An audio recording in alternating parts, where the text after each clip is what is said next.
قال الله عز وجل في القرآن المجيد والفرقان الحميد واعلم أنه لا إله إلا الله صدق الله العلي العظيم وصدق رسوله النبي الأمين۔ عقائد کا بیان ہمارا جاری ہے، جس میں ابتدا میں آپ کو عقیدے کی تعریف سمجھائی، پھر آپ کو یہ بتایا کہ عقیدہ 4 دلیلوں سے ثابت ہوتا ہے: قرآن، سنت، عقل سلیم اور سواد اعظم۔ پھر پچھلے درس میں آپ کو معرفت کی بحث میں نے کچھ سمجھائی تھی کہ معرفت کا مطلب یہ ہوتا ہے سب سے پہلا واجب ہم پر اللہ کی معرفت ہے۔ معرفت کا ڈکشنری والا معنی ہوتا ہے پہچان، تو سب سے پہلا واجب ہم پر اللہ کو پہچاننا ہے۔ اور اللہ کو کیسے پہچانیں گے؟ جب اس کے بارے میں جاننا شروع کریں گے۔ اس کے بارے میں کیا جاننا ہے؟ تو رحمت کونین صلی اللہ علیہ وسلم نے فرمایا کہ اللہ تعالیٰ کی ذات کے بارے میں غور نہ کرو، تمہاری سمجھ میں ہی نہیں آ سکتی، اتنی سی عقل ہے، اس کی ذات اقدس سمجھ میں نہیں آ سکتی، بلکہ اس کی صفات میں غور کرو، اس کی جو خوبیاں ہیں، اس کے جو کمالات ہیں، ان صفات میں غور کرو گے تمہیں اس کی ذات کی عظمت کا احساس ہونا شروع ہو جائے گا، اور تم یقینی طور پر اس کا اعتراف کرو گے کہ اس کے سوا کوئی بھی لائق عبادت نہیں ہے۔ تو سب سے پہلا واجب جو ہے وہ اللہ تعالیٰ کی معرفت ہے۔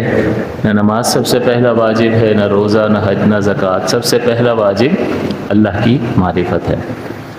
اور معرفت کے بارے میں آپ کو بتایا تھا کہ یہ عقیدے کے بارے میں وضاحت یہ تھی کہ عقیدہ جو ہے وہ سوچ اور فکر کا نام ہے، یہاں پر ہوتا ہے عقیدہ، اس کا عمل سے کوئی تعلق نہیں ہوتا، یہ نظریے کا نام ہے، سوچ اور فکر کا نام ہے۔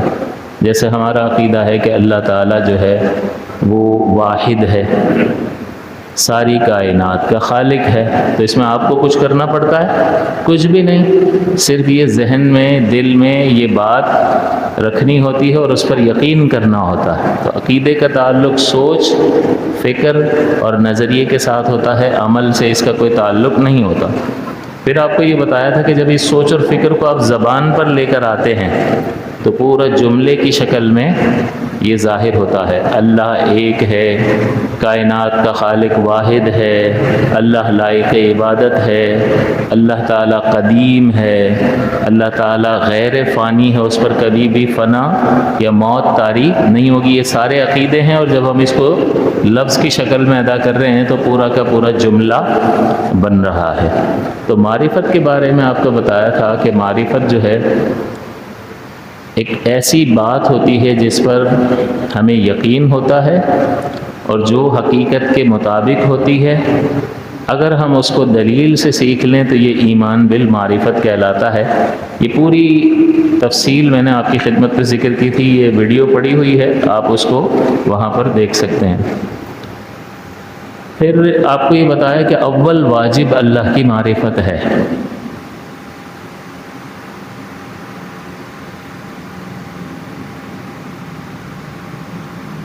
سب سے پہلا واجب اللہ کی معرفت ہے۔ کس پر ہے یہ واجب؟ تو اس کی تفصیل یہ ہے کہ ہر عاقل، بالغ،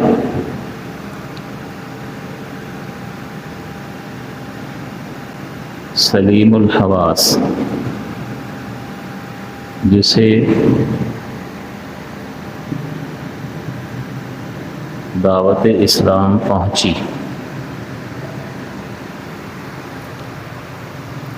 ہر عاقل بالغ جس کے حواس سلیم سلامت ہوں، اس پر اللہ کی معرفت حاصل کرنا واجب ہے۔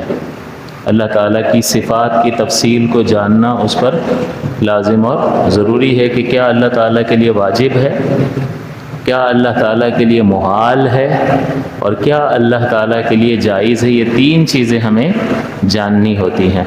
اللہ کے لیے کیا واجب ہے، واجب وہ نہیں جو ہمارے لیے واجب ہے کہ ہمیں کرنا پڑتا ہے، وہ والا واجب نہیں ہے یہ۔ اس کا مطلب ہوتا ہے کہ اللہ تعالیٰ کے لیے یہ چیزیں ضروری ہیں. جیسے ہم کہتے ہیں کہ اللہ تعالیٰ قادر ہے، تو اللہ تعالیٰ کے لیے قدرت واجب ہے، قدرت کا ہونا ضروری ہے. اگر قدرت نہیں مانیں گے تو عاجز کہلائے گا. علم لازم اور ضروری ہے، اگر علم نہیں مانو گے تو پھر اس کی جگہ کیا ہوگی؟ جہالت ہوگی. تو اللہ تعالیٰ کی طرف معاذ اللہ جہالت کی نسبت کی جا سکتی ہے؟ وہ تو ہر ذرے ذرے کو جاننے والا ہے. اسی طرح اللہ تعالیٰ ارادہ کرنے والا ہے، سمیع ہے، بصیر ہے، سنتا ہے، دیکھتا ہے. تو یہ صفات اس کے لیے کیا ہیں؟ واجب ہیں. واجب بمانا لازم اور ضروری، کہ یہ اس سے کبھی بھی جدا نہیں ہوتی ہیں. اور دوسری چیز جاننا ضروری ہوتا ہے کہ اللہ کے لیے کیا محال ہے. محال کا مطلب امپاسبل. اور وہ کیا چیزیں ہیں؟ اگر ایک جملے میں بیان کرو تو اللہ تعالیٰ کے لیے ہر عیب اور نقص محال ہے. وہ ہر عیب اور نقص سے پاک اور صاف ہے. اور تیسرا ہوتا ہے اللہ کے لیے کیا جائز ہے. یہ تین چیزیں جو ہیں یہ سیکھنا ضروری ہوتا ہے. کس پر ضروری ہے؟ ہر عاقل بالغ سلیم الحواس جسے اسلام کی دعوت پہنچی ہو. جب عاقل کہہ دیا تو مجنون نکل گیا. مجنون پہ اللہ کی معرفت واجب نہیں ہے. اس کا سبب یہ ہے کہ وہ اللہ تعالیٰ کے خطاب ہی کو نہیں سمجھ سکتا.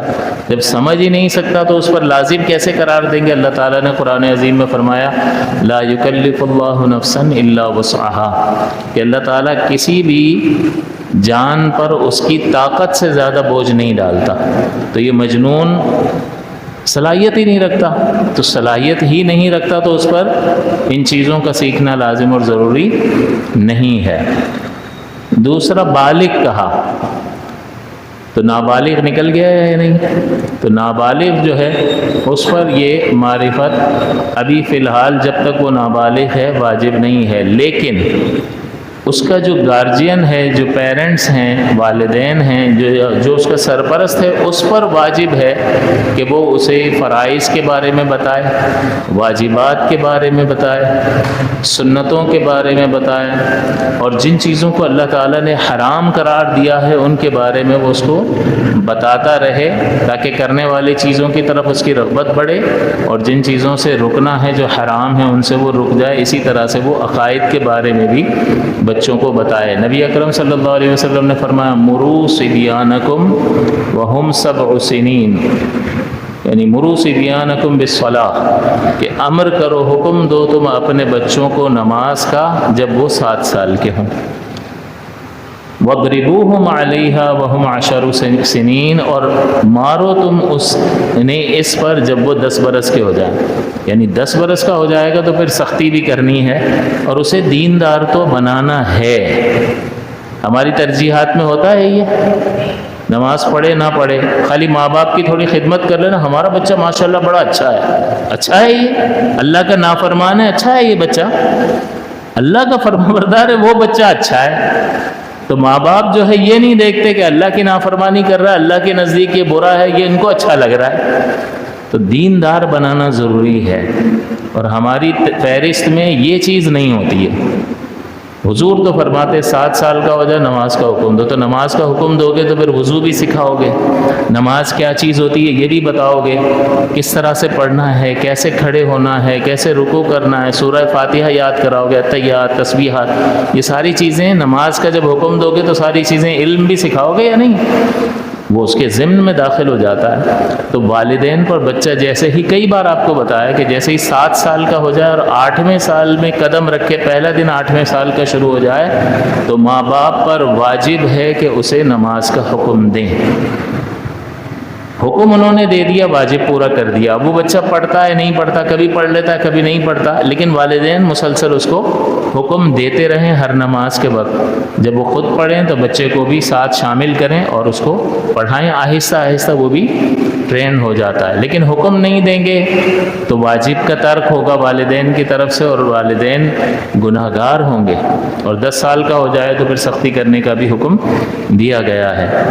تو نابالغ جو ہے اس چیز کا پابند اور مکلف نہیں ہے، لیکن والدین پر لازم ہے کہ وہ آہستہ آہستہ اس کی ٹریننگ کرتے رہیں. اب ایسا تو نہیں ہوگا نا کہ یہ جس دن بالغ ہوگا اس دن کیا ساری چیزیں ایک ساتھ سیکھ جائے گا، ایک دم سیکھ جائے گا.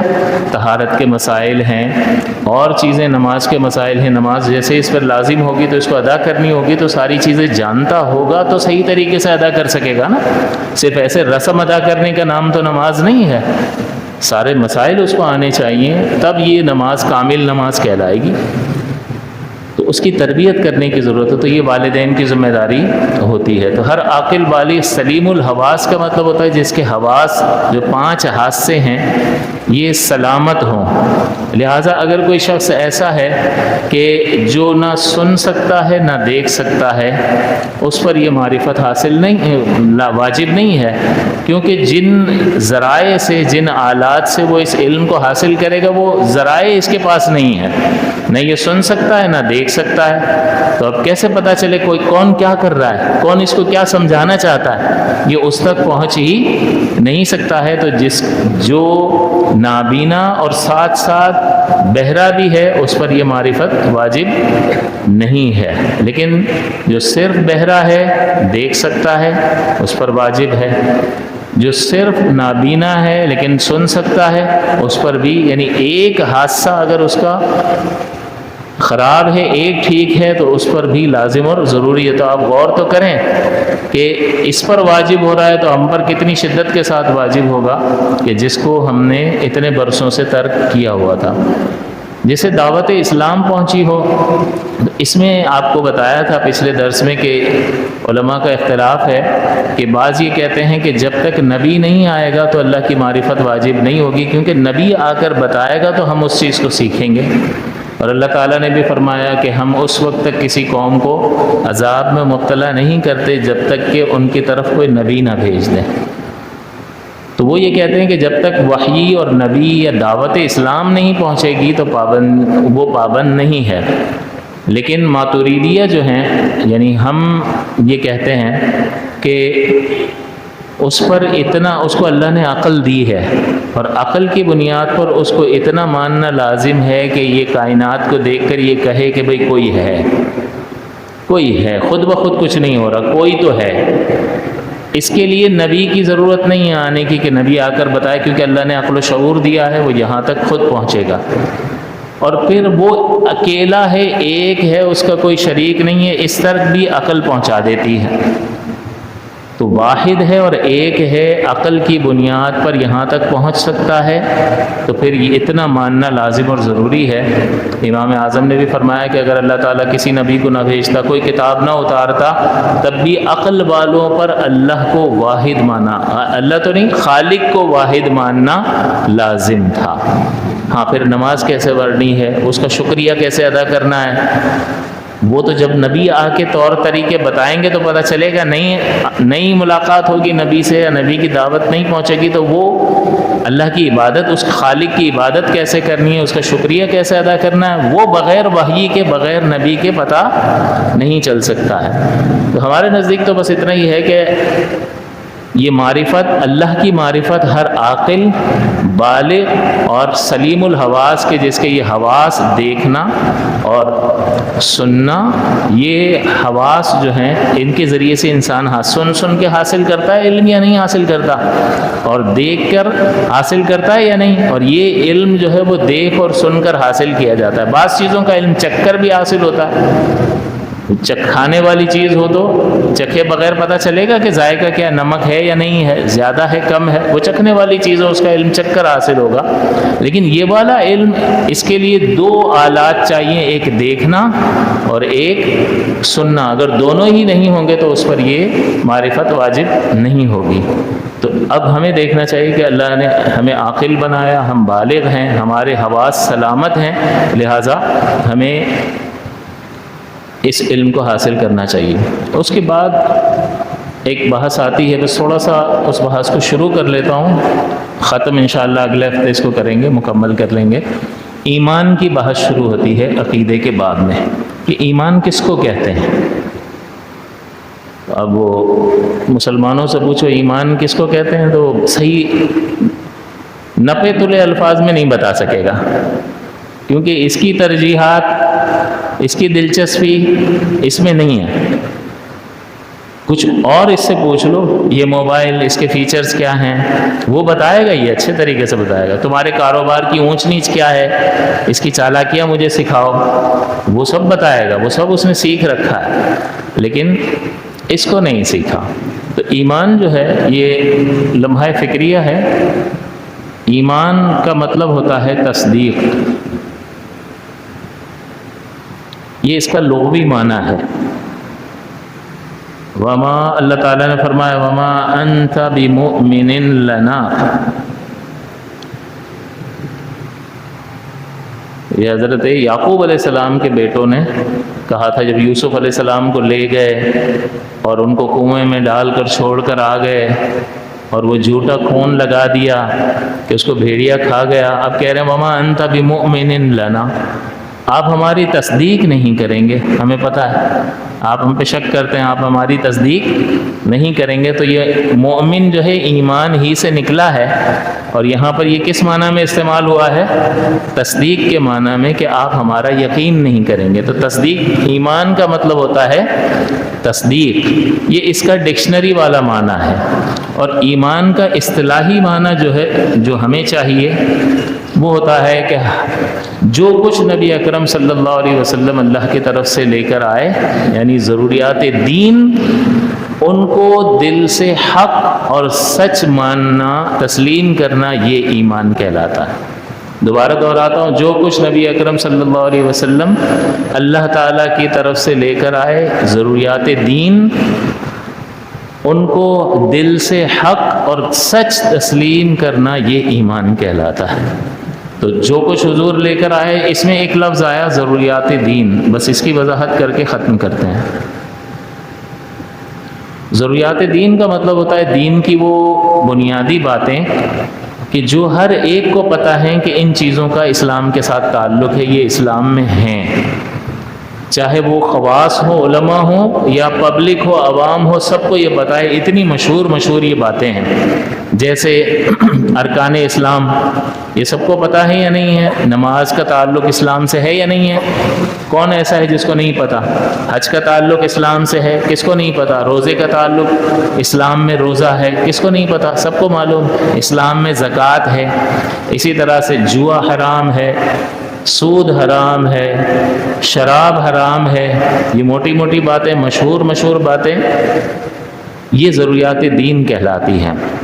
تو جو کچھ بھی نبی اکرم صلی اللہ علیہ وسلم اللہ تعالیٰ کی طرف سے لے کر آئے، ضروریات دین کے جن کو ہر خاص اور عام جانتا ہے، ان کو دل سے حق اور سچ تسلیم کرنا، یہ ایمان کہلاتا ہے. اس کا مطلب یہ ہے کہ اس میں ذرہ برابر بھی شک و شبہ کرے گا تو دائرہ اسلام ہی سے خارج ہو جائے گا، پھر ایمان نکل جائے گا. تو ایمان جو ہے وہ تصدیق قلبی کا نام ہے. پھر اگلی بحث میں یہ آ جائے گا کہ پھر زبان سے جو ہم لا الہ الا اللہ پڑھتے ہیں، اشہد ان لا الہ الا اللہ و اشہد ان محمدً عبدہ و رسولہ، یہ جو گواہی دیتے ہیں، یہ لازم ہے یا ضروری ہے یا نہیں ہے؟ کیونکہ آپ کہہ رہے ہیں کہ ایمان تو یہاں ہوتا ہے دل سے حق اور سچ جاننے کا نام ایمان ہے. پھر زبان سے جو کہتے ہیں اس کو کہتے ہیں اقرار. اقرار باللسان، زبان سے اقرار کرنا. تو جو کچھ دل میں ہے اس کا زبان سے اقرار کرنا، یہ ایمان کے لیے ضروری نہیں ہے. یعنی اس اعتبار سے ضروری نہیں ہے کہ اگر یہ نہیں ہوگا تب بھی بندہ مومن رہے گا. مثال کے طور پر ایک شخص جو ہے وہ اسلام میں ریسرچ کر رہا ہے اور اس پر یہ راز کھلا، اس کو یہ معلوم ہوا کہ بھئی اسلام جو ہے وہ حق مذہب ہے، بالکل سچا دین ہے، اور اس کے علاوہ جو کچھ بھی ہے وہ باطل ہے. اس کا دل مطمئن ہو گیا اس پر. لیکن اس سے پہلے کہ وہ اس بات کو کسی پر ظاہر کرتا، اس کا انتقال ہو گیا. بتاؤ وہ مسلمان مرا یا کافر مرا؟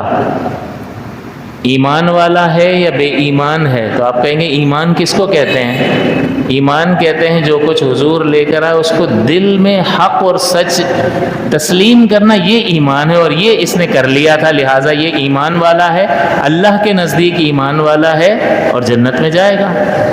لیکن چونکہ اس کو اقرار باللسان کا موقع نہیں ملا، ہمارے سامنے تو اس نے کلمہ نہیں پڑھا، ہمارے سامنے تو ایک ہندو کی حیثیت سے ہم اس کو جانتے تھے، اس کا نام کشور تھا، ہندو تھا، تو اب اللہ کے نزدیک یہ مومن ہے کیونکہ اس کے دل میں تصدیق پائی گئی، لیکن ہمارے سامنے تو اس نے کلمہ نہیں پڑھا نا، تو کیا ہم اس کی نماز جنازہ پڑھ سکتے ہیں؟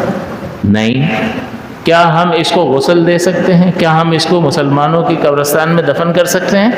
نہیں کر سکتے، اس لیے کہ وہ ایک چھپا ہوا معاملہ اللہ پر تو ظاہر ہے، لیکن مجھ پر اور آپ پر کب ظاہر ہوگا؟ کہ جب وہ زبان سے اقرار کرتا، تو اقرار کرنے کے بعد ہمیں پتہ چل جاتا کہ اس نے اسلام قبول کر لیا ہے، تو پھر ہم اس سے مسلمانوں والا سلوک کرتے، لیکن چونکہ اقرار نہیں پایا گیا تو ہم مسلمانوں والا سلوک نہیں کر سکتے۔ اس کا مطلب یہ ہے کہ زبان سے اقرار باللسان جو ہے وہ اسلامی احکام کو جاری کرنے کے لیے ضروری ہے، کہ اگر وہ ہمارے سامنے کلمہ بھی پڑھ لے گا تو ہم اس کے ساتھ تعلقات بھی قائم کریں گے، اس کے ہاں نکاح بھی کریں گے، اس کی نماز جنازہ بھی پڑھیں گے، اس کو مسلمانوں کے قبرستان میں دفن بھی کریں گے۔ تو اس کا مطلب یہ اقرار باللسان جو ہے اسلامی احکام کو جاری کرنے کے لیے لازم اور ضروری ہے، اور ایمان جو ہے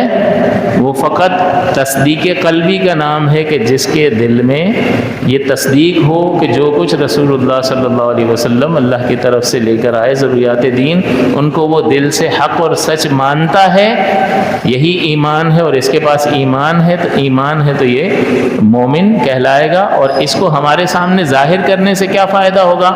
کہ جب یہ اپنے ایمان کو ہمارے سامنے ظاہر کرے گا تو ہم اس سے مسلمانوں والا سلوک کریں گے، اس کو ابتداءً سلام بھی کریں گے، اس کے سلام کا جواب بھی دیں گے، اور بھی جو مسلمانوں والے معاملات ہوتے ہیں وہ سارے کے سارے ہم اس سے کریں گے۔ اس لیے اقرار باللسان لازم اور ضروری ہے۔ اللہ تعالیٰ سے دعا ہے کہ اللہ تعالیٰ ہمیں عقائد اسلام سیکھ کر سمجھ کر اس کو اختیار کرنے کی توفیق عطا فرما۔ آمین۔ وآخر دعوانا الحمد للہ رب العالمین۔